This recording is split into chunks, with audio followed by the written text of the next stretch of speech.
It is a straightforward mansion made of stone carvings, limestone and ivory. A representation of power. It is unlike anywhere else in the nation. A home filled with both the past and the present. The monumental and ordinary cohabit here, which makes it an unusual location. It is where the most critical decisions in Kenya's history are made and where only a select few are permitted entrance.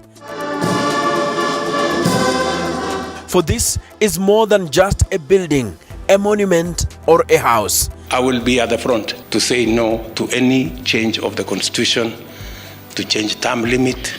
It is a representation of the nation as a whole and is known as Statehouse.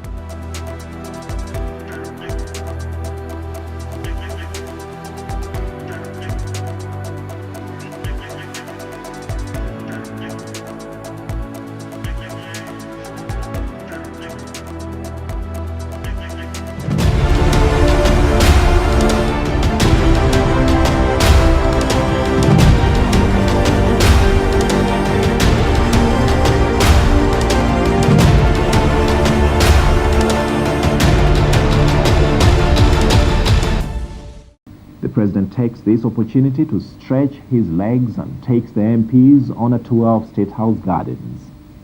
The atmosphere is casual, informed and jovial.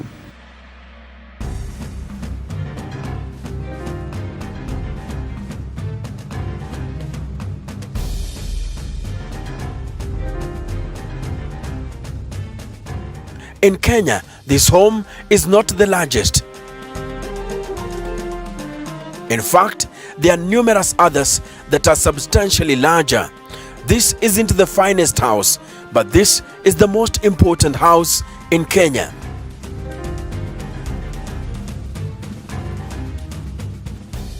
It is the best house because it possesses something more significant than the quantity of servants, rooms or size, and much more significant than the quantity of magnificent works of art.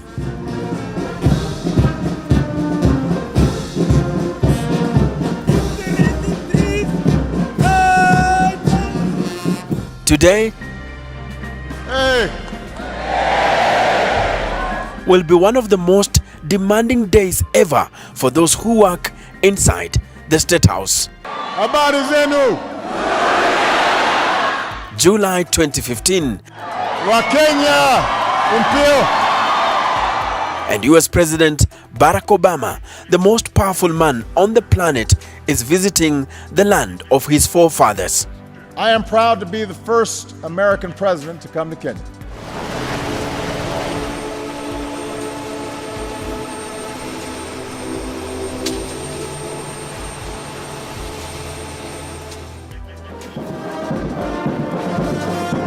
Each time a foreign leader visits the State House, the president has the opportunity to showcase Kenya's power and heritage in a setting that embodies them in every wall and stone.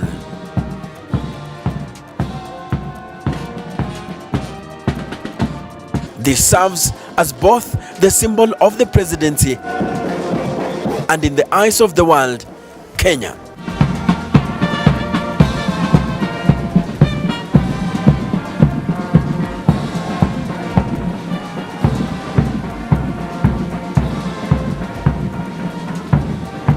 Very shortly, Obama will arrive. And of course, I'm the first Kenyan American to be president of the United States. In terms of motions, the beast entrance,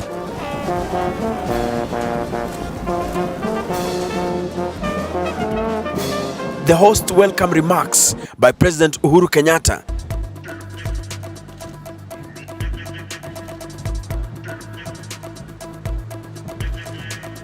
the military parade,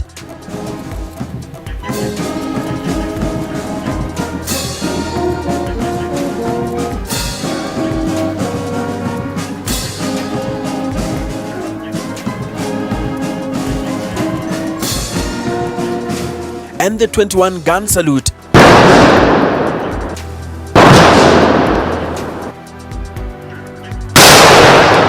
Everything must go according to protocol. The bilateral meetings will be the highlight of President Obama's visit. Does it concern your government that indeed there is corruption it's a war that has been taken head on by our very president, and in fact some of his cabinet secretaries and PSs and top government officials are currently in court because of that? And it is important, I think, for the people of Kenya to say this is not the normal way of doing business, and to say no to it at every level. They represent the fullest embodiment of Kenyan-American relations. I am proud to be the first American president to come to Kenya. It is difficult to picture a time before the Statehouse existed because of its widespread recognition.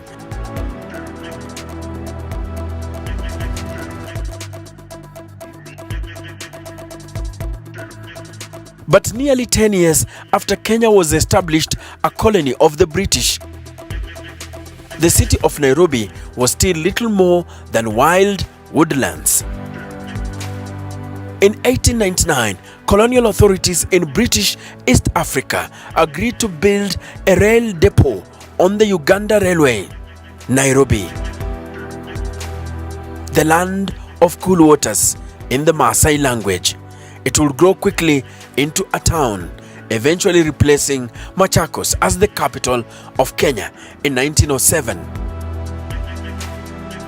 The government house would not have been built had it not been for one man, Sir Herbert Baker. The English architecture, born in 1862, is remembered as a dominant force in the construction sector. In 1925, Baker was brought in to design a house for the governor. He went for the Palladian design he was famed for, a European architectural style derived from the work of the Venetian architect Andrea Palladio. It evolved from his concept of symmetry, perspective, and principles of formal classical architecture from ancient Greek and Roman traditions.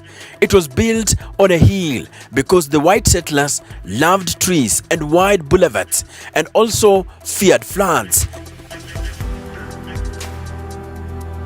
Therefore, Sir Herbert Baker, who was contracted to design the building, chose the hilly area around the Arboretum that offered stunning views. Its foundations were dug by slaves, the stonework carved by masons. When it was finished, it was immense, a bigger home for then Governor Sir Edward Gregg. Its architectural elements themselves embodies ideas about order, authority, and proportion. Large, white-columned lodges serve as its defining features.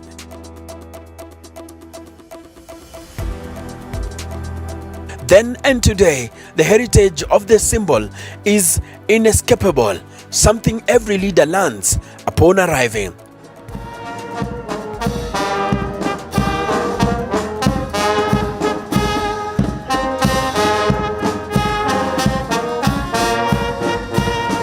The military tradition is not only meant to impress the visiting leader,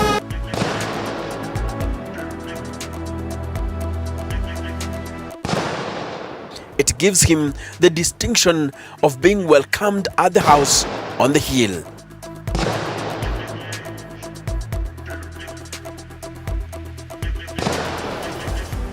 On this day, the 13th of September 2022, William Ruto is welcoming foreign leaders to the Statehouse. I, William Samoei Ruto, after being sworn in as the 5th President of the Republic of Kenya. I assume as President of Kenya.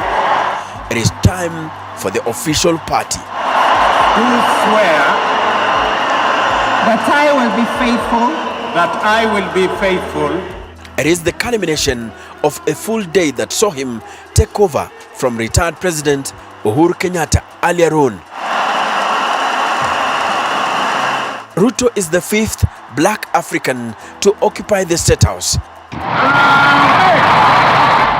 The first was Mzee Jomo Kenyatta, who moved in on the 12th of December 1963 after Kenya gained independence.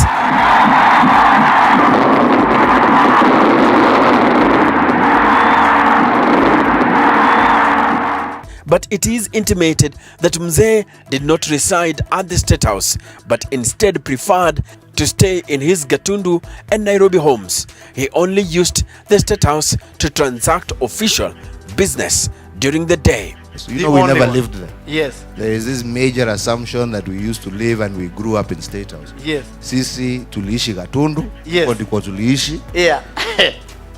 All the way until my father passed away. That Yes. is when we actually came and started living in Nairobi. Yeah. And since he was no longer president, we Right. could not live in State House. That's Yeye alikuwa mzaeo wa ushago. Yeah. Yeah. Yeah, alikuwa Daily. tunaenda nyumbani. Kabisa. Which means Daniel Arap Moi was the first president to sleep in the State House. My name is Enoch Sikolia, and this is the Kenyan Historian.